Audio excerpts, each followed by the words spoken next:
सर्दियों के दिन थे और मैं अपने मायके गई हुई थी। मेरे भैया भाभी के साथ ससुराल गए हुए थे। उस समय घर में मैं, मम्मी और पापा थे। उस दिन ठंड बहुत ज्यादा थी, तो मेरा दिल कर रहा था कि आज कोई गर्मा गर्म कर दे। मैं दिल ही दिल में सोच रही थी कि कोई आए और मेरी करें। तभी अचानक दरवाजे की घंटी बजी और मैंने दरवाजा खोला तो सामने 4 आदमी खड़े थे, एकदम तंदुरुस्त और चौड़ी छातियां। तभी पीछे से पापा की आवाज आई, ओए मेरे जिगरी यारो, आज कैसे रास्ता भूल गए। और वह सब पापा से मिलने लगे। फिर पापा ने बताया कि हम सब आर्मी में इकट्ठे ही थे। एक चौधरी अंकल, दूसरे वर्मा अंकल, तीसरे सिंह अंकल और चौथे राणा अंकल सभी एक्स आर्मी मैन है। वह सभी मुझसे मिले और सभी ने मुझे गले से लगाया। गले से क्या लगाया, सबने अपनी छाती से मेरे ठाकुरों को दबाया और मैं समझ गई कि यह सभी ठरकी है। अगर मैं किसी को भी लाइन दूंगी तो झट से पट जाएंगे। अब मैं खुश हो गई कि कहाँ मैं एक मांग रही थी और 4 आ गए। पापा उनके साथ अंदर बैठे थे और मैं चाय लेकर आई। जैसे ही मैं चाय रखने के लिए नीचे झुकी तो चौधरी अंकल ने मेरी पीठ पर हाथ फेरते हुए कहा, कोमल बेटी तुम बताओ क्या करती हो। और मैं चाय रखकर चौधरी अंकल के पास ही सोफे के हत्थे पर बैठ गई और अपने बारे में बताने लगी। और साथ में चौधरी अंकल मेरी पीठ पर हाथ चलाते रहे और फिर बातों बातों में उनका हाथ मेरी कमर से होता हुआ मेरे वहां तक पहुंच गया। और यह बात बाकी फौजियों ने भी नोटिस कर ली, शिवाय मेरे पापा के। तभी मम्मी की आवाज आई तो मैं बाहर चली गई और फिर कुछ खाने के लिए लेकर आई। फिर जब रात को जब मैं झुककर नाश्ता परोस रही थी तो उन चारों का ध्यान मेरे तरफ ही था और मैं उनके थैली में हलचल होता देख रही थी। अब फिर से मैं चौधरी अंकल के पास ही बैठ गई ताकि वह भी मेरे दिल की बात समझ सके। मगर वही क्या, उनके सारे दोस्त मेरे दिल की बात समझ गए। वह सारे मेरे गहरे गले में से दिख रहे पहाड़ और मेरी मदमस्त जवानी को बेचैन निगाहों से देखा। फिर चौधरी अंकल तो मेरी से हाथ ही नहीं हटा रहे थे। फिर मैं उनके लिए खाना बनाने रसोई में चली गई। हमने उनके पीने का इंतजाम ऊपर के कमरे में कर दिया था। ड्रिंक के एक दौर के बाद सबने खाना खा लिया और फिर मैं और मम्मी ने भी खाना खाया और लेट गई।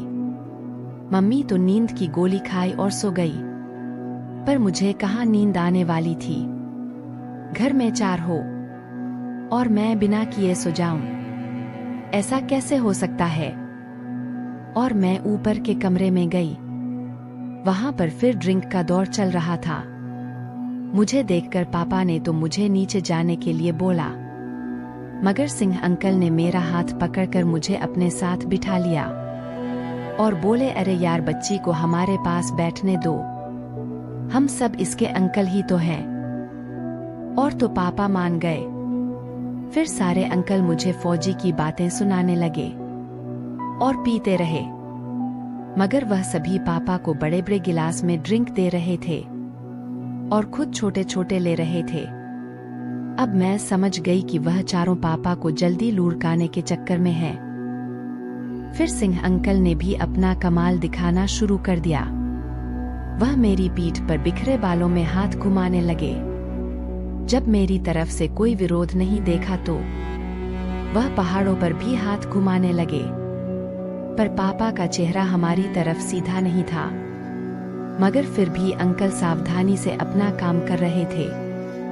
फिर वह बगल में से हाथ घुसाकर पहाड़ को तोड़ने लगे, मगर अपना हाथ मेरी उस पर नहीं ला सके थे, क्योंकि पापा देख लेते तो सारा काम बिगड़ सकता था। उधर मेरा भी बुरा हाल हो रहा था और मेरा भी मन कर रहा था कि अंकल पहाड़ों को कसकर दबा दें। फिर मैं अपनी पीठ पर बिखरे बालों को कंधे के ऊपर से आगे को लटका दिया, जिससे एक पहाड़ मेरे बालों से ढक गया। सिंह अंकल तो मेरे इस कारनामे से खुश हो गए और उन्होंने अपना हाथ बगल से आगे निकला। फिर बालों के नीचे से मेरी तो आह निकल गई, मगर मेरे होठों में ही दब गई। हमारी हरकतें पापा के दूसरे दोस्त भी देख रहे थे, मगर उनको पता था कि आज रात उनका नंबर भी आएगा। तब मेरा मन दोनों पहाड़ों को एक साथ का कर रहा था और मैं बेचैन हो रही थी, मगर पापा तो इतनी पीकर भी नहीं लुढ़क रहे थे। अब मैं उठी और बाहर आ गई और साथ ही सिंह अंकल को बाहर आने का इशारा कर किया और पापा को बोल दिया मैं सोने जा रही हूँ। फिर मैं बाहर आई और अंधेरे की तरफ खड़ी हो गई। थोड़ी देर में ही सिंह अंकल भी फोन पर बात करने के बहाने आ गए। मैंने उनको धीमी सी आवाज दी और वह मेरी तरफ आ गए और आते ही मुझको अपनी में भर लिया और मेरे जोर जोर से लगे। फिर बड़े बड़े पहाड़ों को अपने हाथों में लेकर खेलने लगे और मैं भी उनके बैट के साथ खेलने लगी। अभी 5 मिनट ही हुए थे कि पापा बाहर आ गए और सिंह अंकल को आवाज दिया, सिंह यार कहाँ बात कर रहा है, इतनी लंबी, जल्दी अंदर आ। फिर सिंह अंकल जल्दी से पापा की ओर चले गए। अंधेरा होने की वजह से वह मुझे नहीं देख सके और मैं वहीं खड़ी रही कि शायद अंकल फिर आएंगे। मगर थोड़ी ही देर में राणा अंकल बाहर आए और वह सीधे अंधेरे की तरफ आ गए, जैसे उनको पता हो कि मैं कहाँ खड़ी हूँ। शायद सिंह अंकल ने उनको बता दिया होगा। आते ही वह भी मुझ पर टूट पड़े और वही सब करने लगे जो सिंह अंकल करके गए थे। शायद सिंह अंकल ने उन्हें बताया होगा। मैं भी उनका बखूबी साथ दे रही थी और तभी शर्मा अंकल की आवाज आई, यार राणा तू चल अब अंदर, मेरी बारी आ गई। अचानक आई आवाज से हम लोग डर गए। हमें पता ही नहीं चला कि कोई आ रहा है। फिर राणा अंकल चले गए और शर्मा अंकल मेरे साथ खेलने लगे।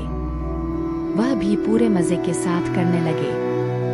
मैं जानती थी कि सारे फौजी अंकल मेरे साथ मैच खेलने के लिए बेताब हैं और मैं भी तो इसी का इंतजार कर रही थी, कब मेरे पापा जल्दी से लूढ़ के और मैं सारे अंकलों के साथ मैच खेल सकूं। फिर ऐन वक्त पर वही हुआ। सिंह अंकल ने पापा को आखिरकार लूढ़ का ही दिया और सारे के सारे मेरे पास दौड़े चले आए और सभी मेरे साथ खेलने के लिए उतावले हो रहे थे। सारे अंकल मुझे उठाकर कमरे में ले गए। फिर वह बोले कि हम सब बारी बारी से तुम्हारे साथ मैच खेलेंगे। तुम बताओ कि तुम सबसे पहले किसके साथ खेलना चाहती हो। लेकिन मैं क्या करती, मैं तो बहुत ही बेताब थी खेलने को। फिर भी मैंने सबसे पहले सिंह अंकल को ही चुना, क्योंकि उनका बैट तो बहुत ही बड़ा था और मैं डर भी गई थी और अंदर ही अंदर खुश भी हो रही थी। फिर इसी तरह मैंने सभी के साथ मैच खेला। सभी ने बहुत ही अच्छी परफॉर्मेंस दी। आज तो मैं 3-3 पारियां खेलकर बुरी तरह से थक गई थी, लेकिन आज की यह रात की मैच मुझे हमेशा याद रहेंगी।